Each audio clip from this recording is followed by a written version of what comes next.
श्रीमद् रामायणम्।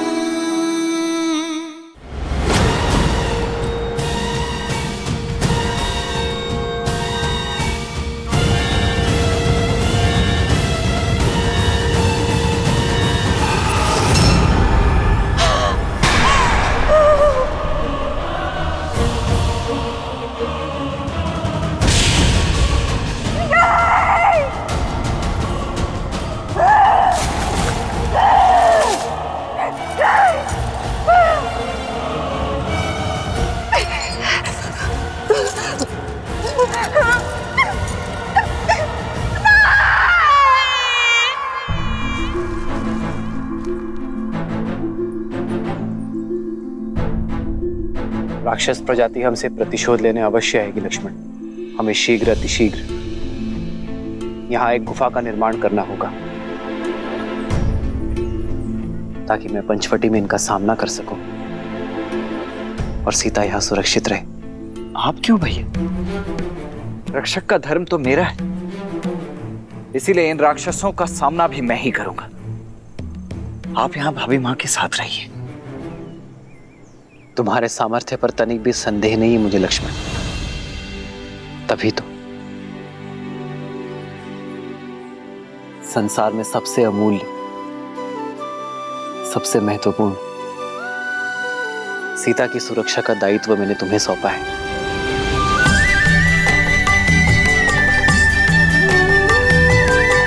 जी भैया।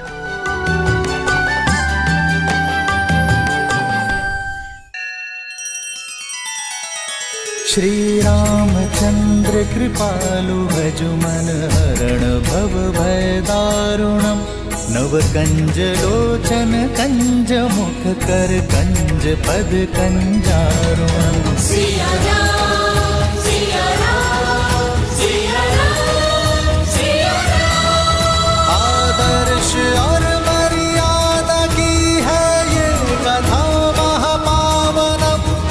काट मद श्री से मिला दे श्रीमद् रामायणम।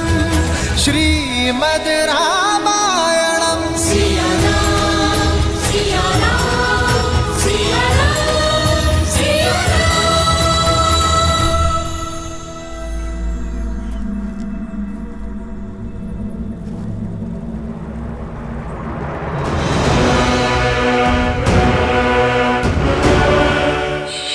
शंभू।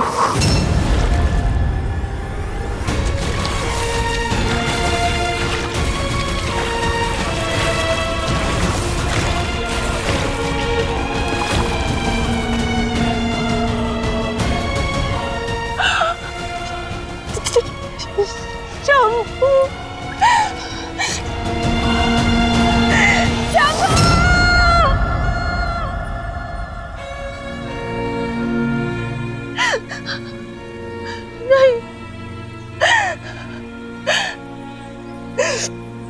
उससे अधिक पीड़ा संसार में किसी ने किसी को नहीं दी होगी।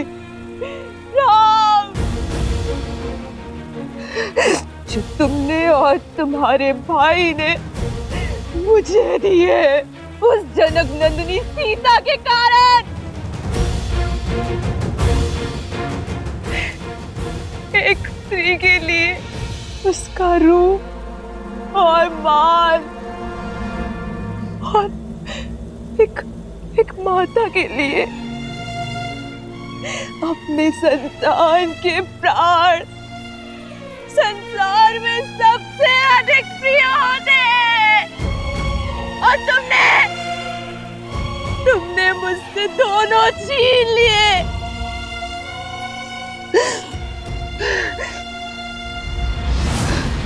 नहीं छोड़ूंगी, नहीं छोड़ूंगी। राम सीता लक्ष्मण, इस प्रहार का प्रतिकार लेगी ये शूर्पणखा, जो मेरी आंखों में आंसू भी नहीं देख सकता। तुमने शूर्पणखा का अपमान नहीं, उसने मृत्यु का आह्वान किया है राम। अब देखना कैसे राक्षस कुल तुम्हारे प्राणों का शत्रु बनता है और कैसे तुम्हारा जीवन मृत्यु से भी भयानक होता है।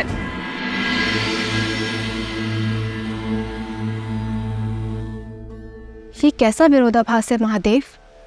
एक और श्री राम शापित अहिल्या का उद्धार करते हैं, राक्षसी ताड़का को मां कहकर पुकारते हैं, और वहीं दूसरी ओर शूर्पणखा के साथ इस घटना का समर्थन भी करते हैं।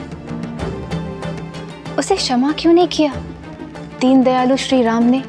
क्योंकि कुछ अपराध ऐसे होते हैं देवी जिनके लिए क्षमा नहीं, सीख देना आवश्यक होता है। आपको धूम्रलोचन तो स्मरण होगा, वो असुर जिसने स्वयं आपके समक्ष भी ऐसा ही कुप्रस्ताव रखा था। आपने उसे एक फूंक मारकर भस्म कर दिया था। रक्त बीज जिसके रक्त की एक बूंद भी आपसे छूटने ना पाई थी, क्योंकि प्रहार तब भी एक स्त्री के सम्मान पर हुआ था,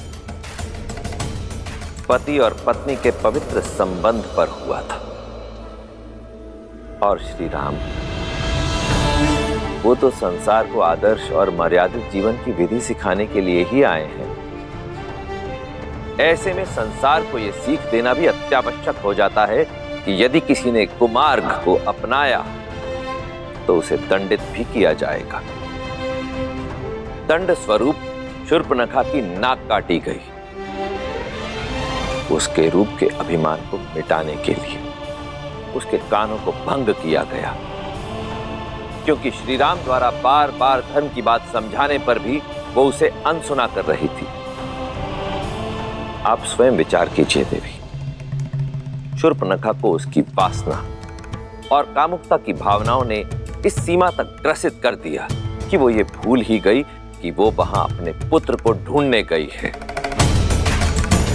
और जब किसी व्यक्ति की वासना उसे उसके उद्देश्य से भटकाकर कुमार्ग की ओर अग्रसर कर दे, किसी अन्य के पवित्र संबंध को मलिन करने की प्रेरणा दे, तो उसका यही परिणाम होता है।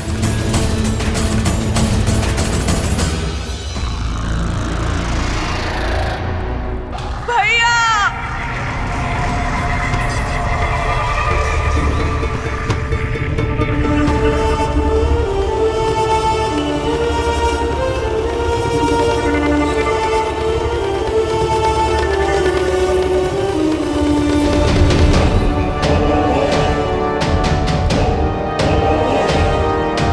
शूर्पणखा बहन, भैया!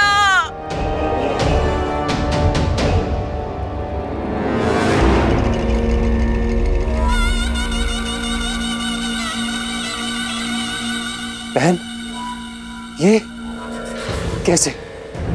किसने किया ये दुस्साहस? भैया, लक्ष्मण ने, राम के भाई लक्ष्मण ने किया ये। मुझसे मेरा रूप, मेरा घर सब छीन लिया। भैया, रक्षवंश का सम्मान ही नहीं,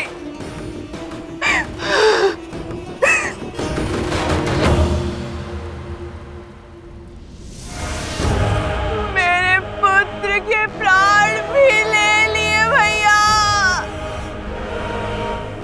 शंभू,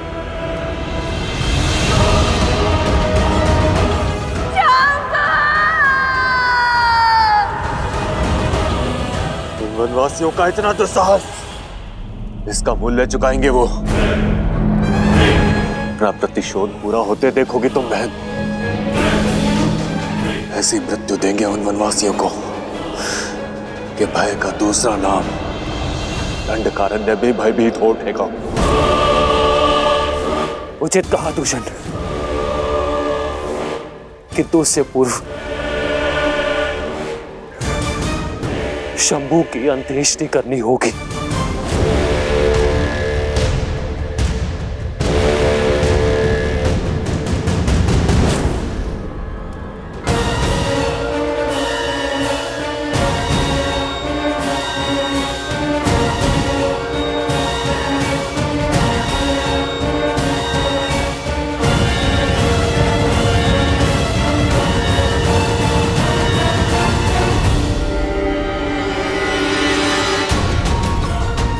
दूषण, अभी के अभी इसी क्षण हमारी पूरी सेना को सज्ज करो।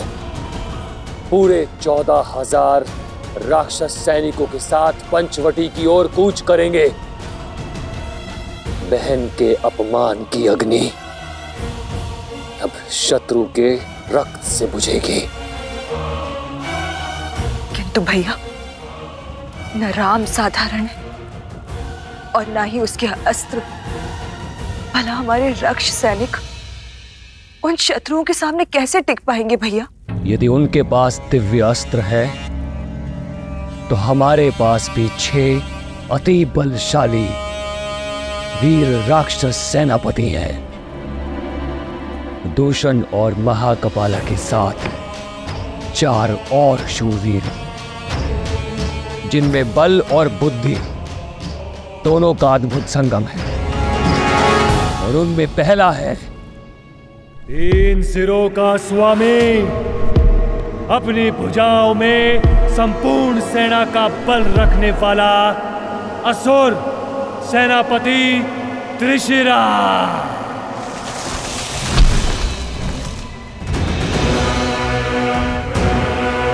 दूसरा छल, बल और युद्ध कौशल का धनी, निपुण, निर्भीक, महापराक्रमी रामदेव।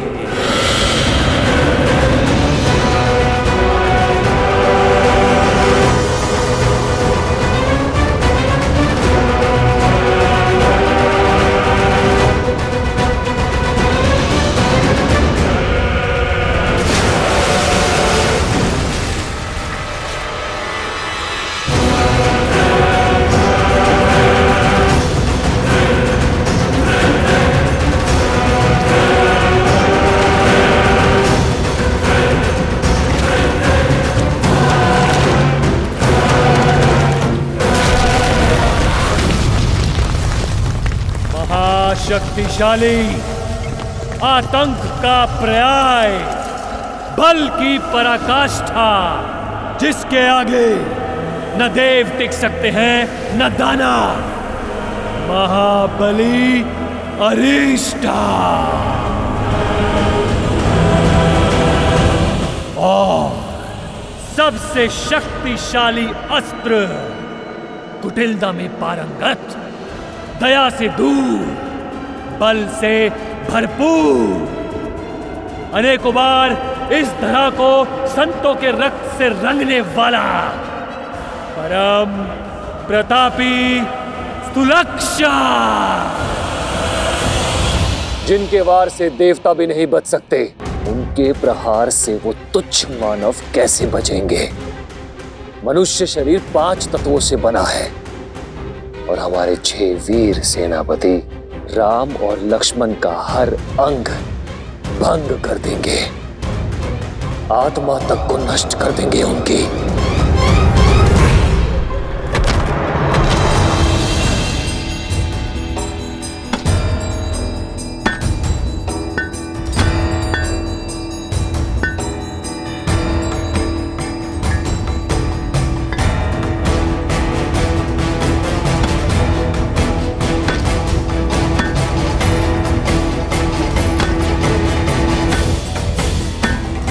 बस कीजिए भैया, अब तनिक विश्राम भी कर लीजिए। शेष कार्य मैं स्वयं ही कर लूंगा अकेले। विश्राम से अधिक महत्वपूर्ण है लक्ष्मण, हमारे पास समय शेष नहीं है। दिन ढलने के पूर्व इस गुफा का निर्माण करना होगा। जितना मैं असुरों को समझाऊं, वो रात्रि में ही प्रहार करेंगे।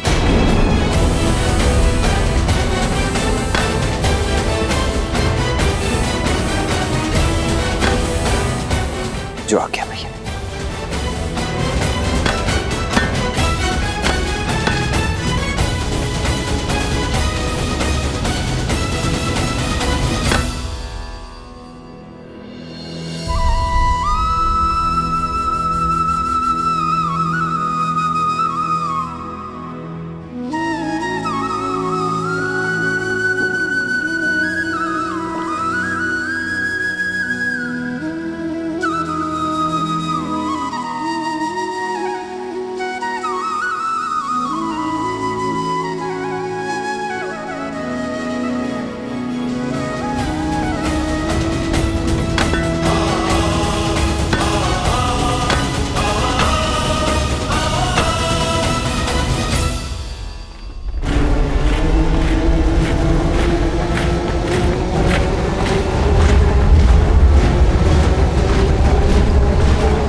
राक्षस वीरों, आज राक्षसों के सम्मान पर प्रहार हुआ है।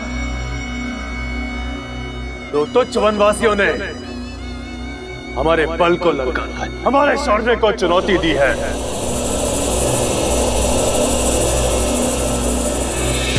परंतु आज हम ये सिद्ध कर देंगे कि क्यों धरा से लेकर आकाश तक राक्षसों के आतंक से कांपते हैं, क्यों सदा त्रिदेव हमारी ही चिंता में मग्न रहते हैं। हम राक्षस कहलाते हैं। राक्षस, राक्षस।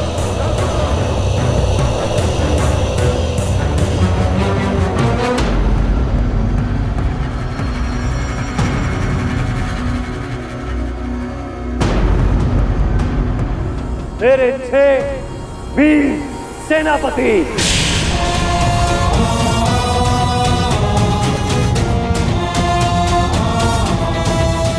अपनी अपनी सैन्य टुकड़ी के साथ आज रात यहां से प्रस्थान करेंगे। हम राम और लक्ष्मण का संहार कर वापस लौटेंगे।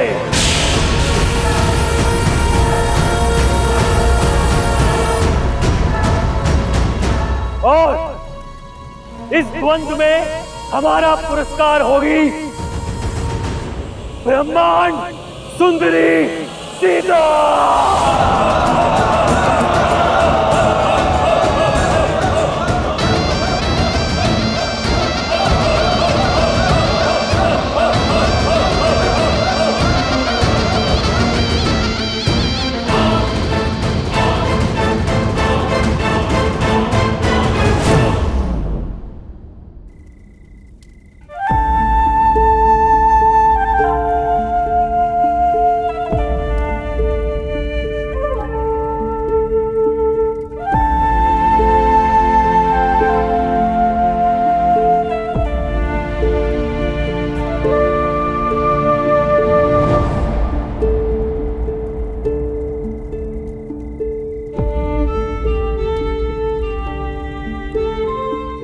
रात्रि होने को है सीते। तुम लक्ष्मण द्वारा सुरक्षित इस गुफा में ही रहना। मैं पंचवटी में आने वाले संकट की राह देखूंगा। ये सब मेरे कारण हो रहा है ना आर्य? हाँ, संसार के दुष्टों के संहार का कारण हो तुम सीता। और ये गर्व की बात है।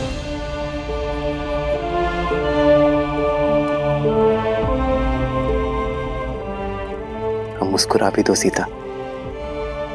मेरी सीता के सुंदर मुख पर चिंता का भाव शोभा नहीं देता।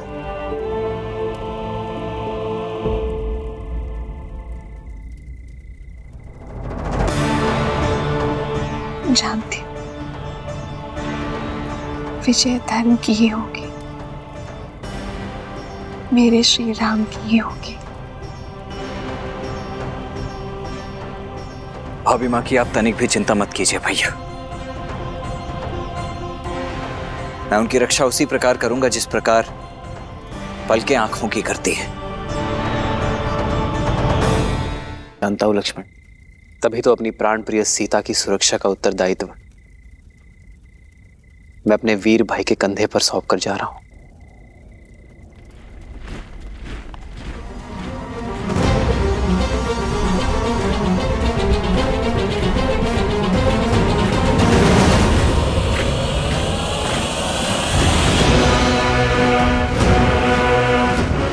भैया, प्रतीत होता है इस बार राक्षस अपने संपूर्ण सैन्य दल के साथ आ रहे हैं। युद्ध में शौर्य देखा जाता है लक्ष्मण, शत्रु की संख्या नहीं।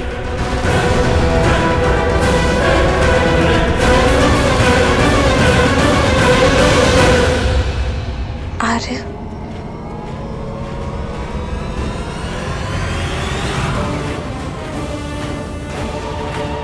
जानता हूं सीते, अपना ध्यान रखूंगा।